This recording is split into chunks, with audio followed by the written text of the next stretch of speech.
주병진 맞선녀 김규리 바람난 전남편 알고 보니? 주병진 김규리 전남편 보고 놀란 이유. 이젠 사랑할 수 있을까? 주병진이 김규리의 신상을 알고 혼란스러워했다. 2일 방송한 tvN 스토리 이젠 사랑할 수 있을까에서 주병진은 두 번째 맞선녀이자 수산물 도매업을 하는 사업가 김규리와 골프 데이트를 이어갔다. 주병진은 김규리에게 결혼 경험을 물어봤다. 김규리는 한 번 갔다 왔다. 하도 오래전이라서 벌써 17년, 결혼 생활은 12년 정도 했다. 라고 답했다. 주병진은 자녀 유무와 관련해서도 조심스럽게 질문했다.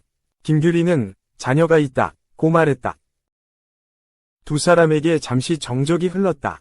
김규리는 자녀와 함께 생활한다며 29세라고 밝혔다. 주병진은 누가 20대 후반 자녀를 둔 어머니라고 하겠냐? 라고 칭찬을 하며 분위기를 풀어보려고 했다. 하지만 복잡한 마음이 얼굴에 드러났다. 주병진은 제작진과의 인터뷰에서 사실 그 말 듣고 깜짝 놀랐다. 마음의 준비는 하고 있는데 내가 준비한 마음보다 약간의 놀라운 순간을 맞았던 것이다. 너무 놀란 모습을 보이면 실례일 것 같아 침착한 표정을 지으려고 노력했고 공을 주우러 간다는 핑계를 대면서 뛰어다니고 그랬다.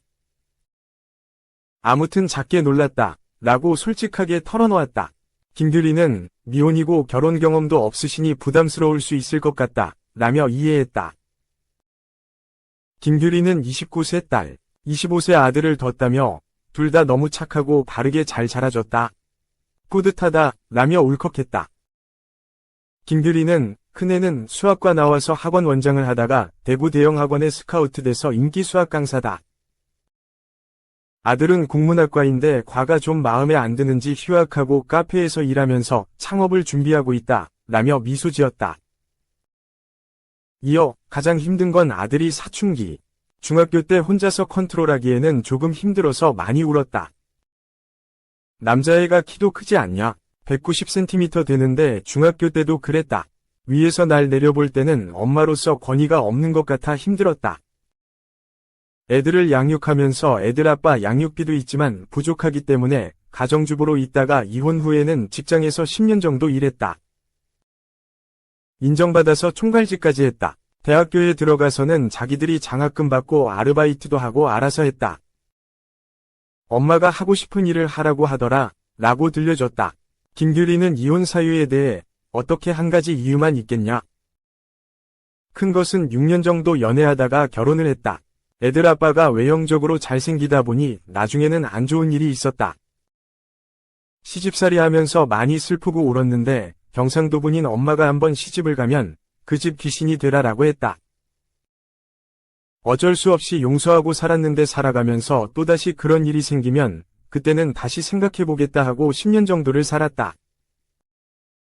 그때도 그걸 목격하고 했지만 애들 아빠니까 살아야겠다고 생각했다. 라며 전남편을 언급했다. 그러면서 올가미처럼 안 좋은 일이 생각이 나더라. 혹시 전화를 안 받으면 또 그렇지 않을까 그랬다. 그런 것에 대해 벗어나고 싶었다. 라고 덧붙였다. 김규리는 큰 애가 초등학교 5학년, 작은 애가 1학년이었다. 이혼 과정이 오래 끌었다. 큰 애에게 물어봤다. 만약 이렇게 되면 그럴 수도 있다. 괜찮겠냐 하니 엄마가 하고 싶은 대로 하라고 이야기하더라. 라고 이야기했고 주병진은 그의 아픔에 공감했다. 한편 김규리는 2년 전 채널 A, 나는 몸신이다에 출연해 바비 인형, 동안 비주얼이라는 수식어로 자신의 외모를 자랑한 바 있다. 당시 그는 슈퍼동안 대회에서 진을 차지하기도 했다. 김규리는 현재 팔로워 8만 명 이상을 보유한 인플루언서다. 방송에서는 수산물 도매업 사업가라고 소개했기에 일반인으로 추측됐으나 SNS 활동을 활발히 하는 인플루언서로 드러났다. 지난 방송 후 누리꾼들은 주병진과의 맞선이 홍보용이 아니었냐며 의혹을 보냈다. 일부 누리꾼은 진심으로 방송에 임했을 것이라는 의견도 보였다.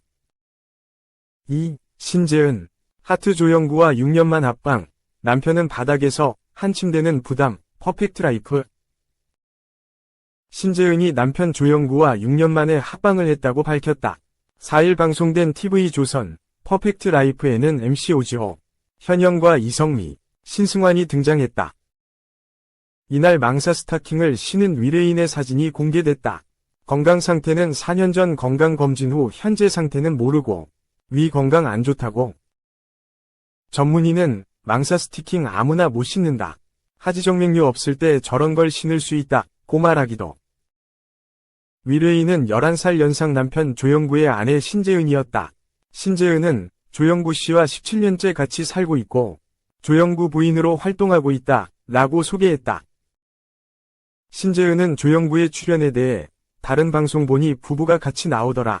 혼자 나오니 쓸쓸하고 빈자리를 같이 채워주셔야 할 것 같다. 고 했다. MC 오지호가 진심으로 같이 출연하길 원하냐? 고 묻자 신재은은 아니요.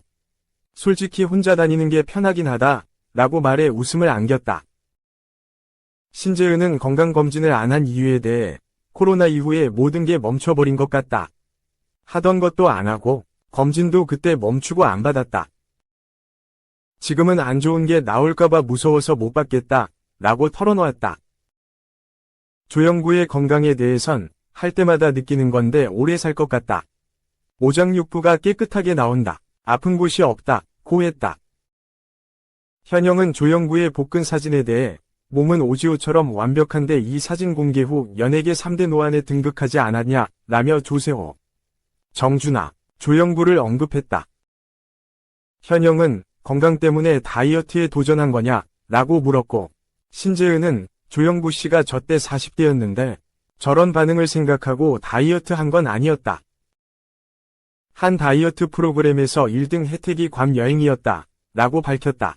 당시 조영구는 6주에 15kg을 빼서 1등을 했다고.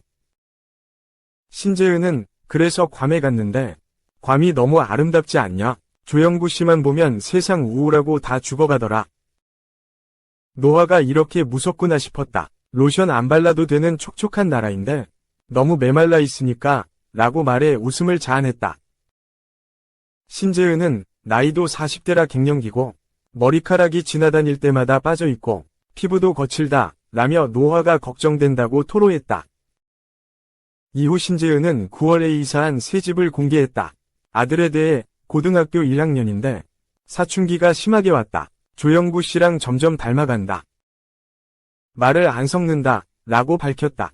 이어 코 고는 소리가 들렸다. 조영구가 씻지도 않고 바닥에서 자는 소리였다. 신재은은 술 먹고 와서 그대로 자는 거다 라고 설명했다.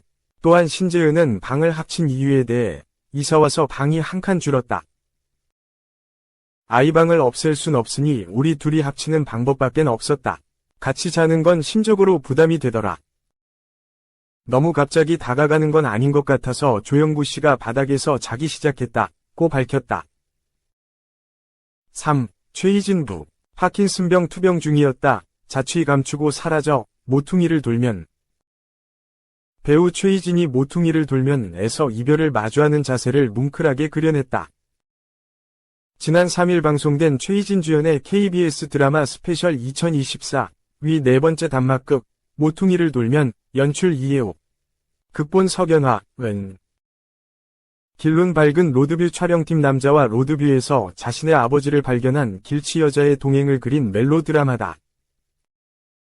최희진은 극중 성은아 역을 맡아 아버지와의 갑작스러운 이별을 피하지 않고 끝까지 마주하는 모습을 그려냈다. 성은아, 최희진 분은 어느 날 편지만 남기고 자취를 감춘 아버지, 박윤희 분을 찾기 위해 고군분투했다. 아버지의 영업거래처 사람들을 직접 만나보는가 하면 혹시나 싶어 늦은 밤까지 집 앞에서 아버지를 하염없이 기다렸다. 이 가운데 우연히 본 로드뷰에서 아버지와 비슷한 모습의 한 남성을 발견한 성은아는 로드뷰 업체에서 근무하는 이웃 윤서후, 정건주 분을 찾아가 모자이크를 제거해 줄 수 있을지 부탁했다. 하지만 초상권을 이유로 거절당한 성은아는 직접 찾아보라는 윤서후의 말에 로드뷰 촬영을 나선 그를 자전거로 따라가며 끝까지 포기하지 않았다. 이 모습을 본 윤서후는 이렇게까지 하는 이유를 물었고 성은아는 저만의 숱한 오해 속에 아빠를 두고 싶지 않아요 라고 진심을 털어놓았다. 결국 성은아는 로드뷰 속 남성이 아버지가 맞았다는 사실을 확인하고 윤서후의 도움을 받아 수소문 끝에 아버지를 만나게 됐다. 사랑하는 사람에게 더더욱 애쓰고 싶다고 말한 것처럼 포기하지 않아 아버지를 다시 만나게 된. 성은아는 파킨슨병에 걸린 아버지가 친부도 아닌 자신이 딸에게 짐이 되지 않을까 하는 생각에 떠났다는 사실을 알고 눈물을 흘렸다. 누군가의 이별 통보도 자신이 직접 부딪히며 맞서는 성은아의 모습은 진한 여운을 안겼다. 최희진은 아버지가 사라진 이유를 알지 못해 두렵지만 그럼에도 이별을 회피하는 대신 굳세게 찾아 나서는 성은아를 설득력 있게 그려냈다. 같은 골목을 몇 번이나 헤맬지라도 눈물 대신 끝까지 포기하지 않는 끈기 어린 모습으로 시청자들까지 울컥하게 하며 이별 앞에 힘들어하는 이들에게 공감과 커다란 감동을 선사했다. 이 가운데 최희진이 소속사 사람엔터테인먼트를 통해 저에게 의미가 정말 큰 작품이다. 처음부터 저를 믿어주시고 함께 만들어갈 수 있게 지지해준 감독님, 작가님, 스태프분들 덕분에 즐겁게 좋은 작품에 참여할 수 있었다. 작품이 주는 위로와 따뜻함은 잊지 못할 것 같다. 라며 출연 소감을 전했다. 이렇듯 성은아 역을 맡아 이별을 외면하기보다 이를 직면하는 시간이 오히려 스스로에게 위로가 될 수 있다는 극의 메시지를 전달한 최희진. 앞으로 행보에 더욱 관심이 모인다. 한편 최희진은 오는 2025년 1월 방영을 앞둔 MBC 새금토 드라마 모텔 캘리포니아에서 주연 윤난우 역을 맡아 활약할 예정이다. 4. 이민기. 경찰 조사받는다. 상해 혐의 유력 용의자로 체포. 페이스미. 4일 오후 9시 50분 방송되는 KBS 2TV 수목 드라마 페이스미. 극본 황예진 연출 조록환.